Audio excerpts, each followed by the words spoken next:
A pair of Venezuelan fighter jets flew over the USS Jason Dunham in the international waters of the Caribbean on Thursday, Pentagon officials said. According to Associated Press, a defense official, who spoke on condition of anonymity to freely discuss operational details, confirmed that 2 Venezuelan F-16 fighter jets flew over the destroyer, which is part of a group of at least 7 U.S. warships that have been deployed to the area as part of a mission to target drug smuggling. The maneuver comes days after the Trump administration revealed that it ordered a strike on a speedboat that it claims was carrying 11 drug smugglers, killing all of them. In a social media post late Thursday, the Pentagon called the maneuver by Venezuela highly provocative and argued that it was designed to interfere with our counter-narco-terror operations.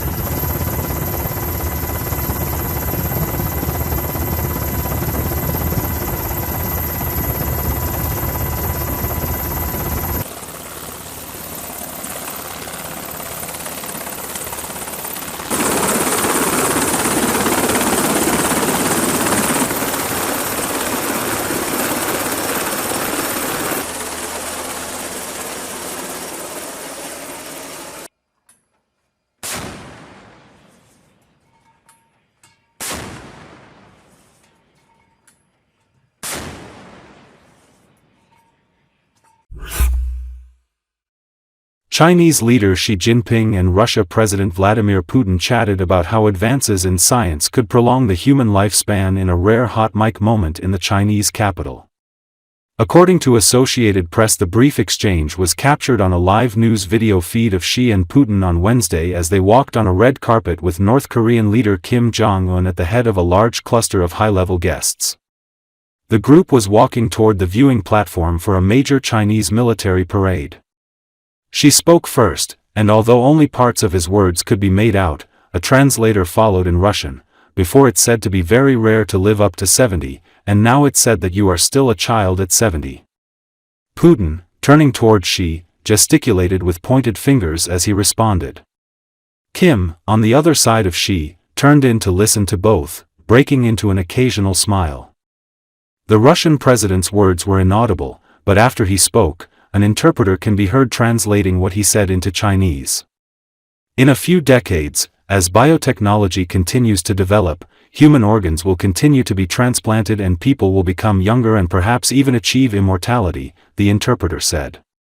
She appeared to break into a slight smile as the interpreter spoke, turning his head once to look at Putin briefly.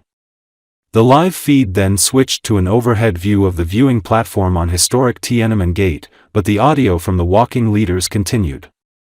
A voice that sounded like she said, "Some predict that within this century, it may be possible." Then the audio paused briefly. When it came back, someone can be heard saying at much lower volume, "May be able to live up to 150 years old." The second phrase follows naturally from the first one in Chinese, but it's not clear whether the second one is also she or someone else. A translator then said in Russian, "There are forecasts that in this world a person will live up to 100.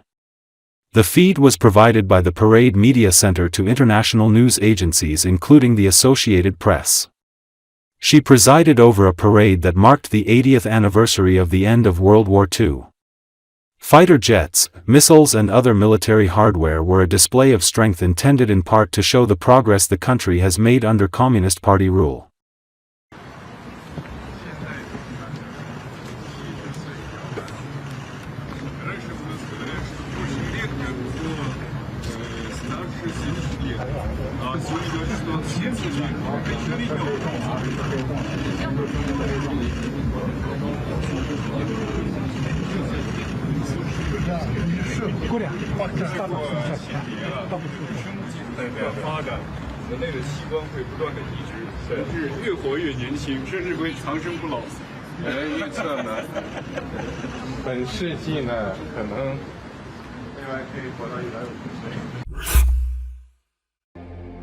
French President Emmanuel Macron said on Thursday that 26 of Ukraine's allies have pledged to deploy troops as a reassurance force for the war-torn country once fighting ends in the conflict with Russia.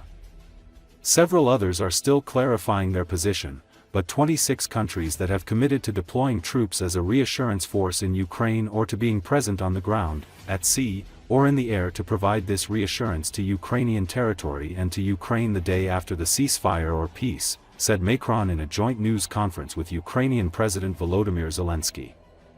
According to Associated Press, speaking after a meeting of the so-called Coalition of the Willing, in Paris, Macron said the countries had committed to deploying troops in Ukraine, or to maintaining a presence on land, at sea, or in the air, to help guarantee the country's security the day after a ceasefire or peace is achieved. This Coalition of the Willing, which is a peace coalition, has today put on the table and clarified with a military and political commitment, the contribution of the 35 members, in order to provide these guarantees of peace and security to Ukraine, he added. It comes as Zelensky and European leaders met with the U.S. envoy appointed by President Donald Trump to mediate peace talks, discussing security guarantees for the war-torn nation as allies seek to ensure long-term military support and continued American backing once the conflict ends. Zelensky held a closed-door meeting with Steve Witkoff, according to Presidential Press Secretary Sergei Nikiforov.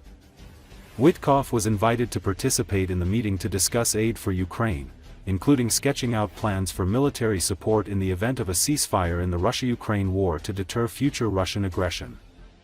Macron and British Prime Minister Keir Starmer, who lead the group, have insisted that any European reassurance force in Ukraine needs the backing of the United States.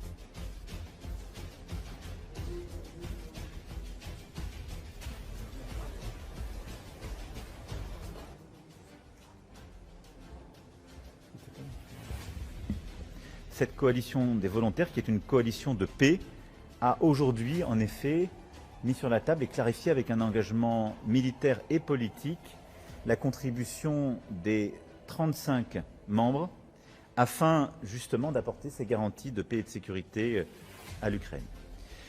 Celle-ci vise d'abord à ce que dans la négociation, il n'y ait aucune limitation de format ou de capacité pour l'armée ukrainienne. C'est ce que nous défendons, ce que nous défendrons jusqu'au bout. Et nous nous sommes donc mis en capacité d'apporter les moyens d'une régénération de l'armée ukrainienne pour qu'elle puisse non seulement résister à toute nouvelle attaque, mais dissuader la Russie de toute nouvelle agression. Le deuxième élément de ces garanties de paix et de sécurité, c'est ce qu'on a appelé les forces de réassurance. En effet, nous avons aujourd'hui 26 pays qui formellement se sont engagés, plusieurs autres encore à clarifier leur position, mais 26 pays qui se sont engagés à déployer comme force de réassurance des troupes en Ukraine ou à être présents sur le sol, en mer ou dans les airs pour apporter cette réassurance au territoire ukrainien et à l'Ukraine le jour d'après le cessez-le-feu ou la paix. Cette force n'a pas pour volonté ou pour objectif de mener quelques guerres contre la Russie, mais c'est une force qui doit garantir la paix et apporter très clairement un signalement stratégique. Elle se déploiera dans le cadre d'un cessez-le-feu, pas sur la ligne de front, mais dans des géographies qui sont en train d'être définies, mais elle vise à prévenir toute nouvelle agression majeure et à impliquer les 26 États très clairement dans la sécurité durable de l'Ukraine.